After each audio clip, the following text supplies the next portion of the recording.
41. ročník súťaže zručností mladých stredoškolákov Zenit a vo kategóriách elektronika a programovanie a 25. ročník tejto súťaže v kategórii strojárstvo sa tento rok koná v Kysuckom Novom Meste. Je to celoštátne finále, do ktorého postúpilo 96 súťažiacich, ktorí prešli cez krajské a začínali v školských kolách. V rámci tejto celej súťaže sa zúčastnilo súťaže Zenit viac ako 5300 súťažiacich zo všetkých stredných škôl Slovenska. V rámci tejto súťaže hlavným organizátorom je Štátny inštitút odborného vzdelávania. No a tu v Kysuckom Novom Meste sú tu dve školy. Stredná odborná škola informačných technológií a Stredná odborná škola strojnícka. Na našej škole sa stretli tí najlepší z najlepších z oblasti elektroniky, programovania a strojárstva. A som rád, že sme im mohli tu zabezpečiť výborné prostredie, kde mohli sa navzájom medzi sebou porovnávať a súťažiť. Lebo tí najlepší potrebujú medzi sebou sa porovnávať a potrebujú získať nové impulzy, aby boli ešte lepší. 25. ročník v strojárstve úspešne sme ukončili a veľmi sa teším z toho, že 30 chlapcov v 4 kategóriách spravili veľký dojem na všetkých a tak ako som hovoril v záverečnom slove, tých 30 chlapcov mať v jednej triede, myslím, že je radosť pre každého pedagóga.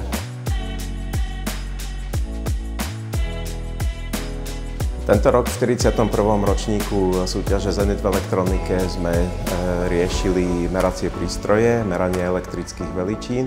Súťažiaci stávali trojfázový, plne digitálny číslicový wattmeter, pomerne zložitá konštrukcia.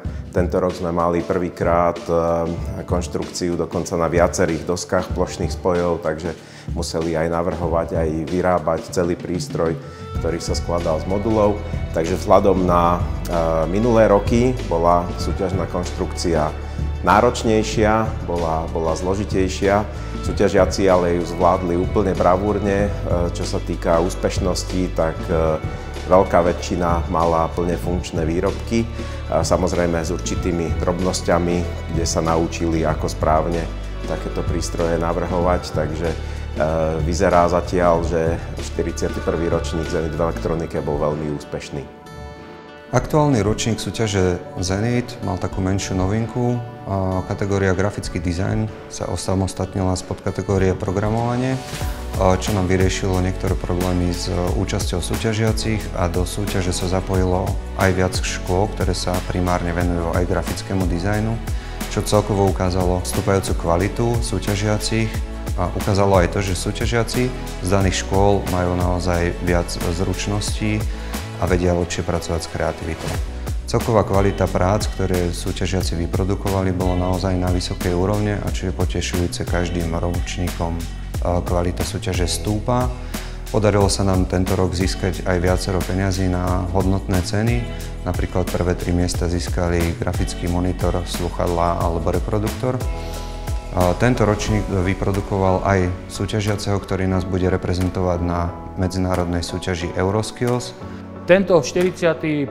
ročník tejto súťaže prebehol veľmi dobre. Jednak som spokojný s účasťou, jednak som spokojný s výsledkami, no ale takisto musím byť spokojný aj s organizáciou, to znamená so školami, ktoré tu organizovali v Kysuckom Novom Meste a chcel by som im aj takto verejne poďakovať za perfektnú organizáciu.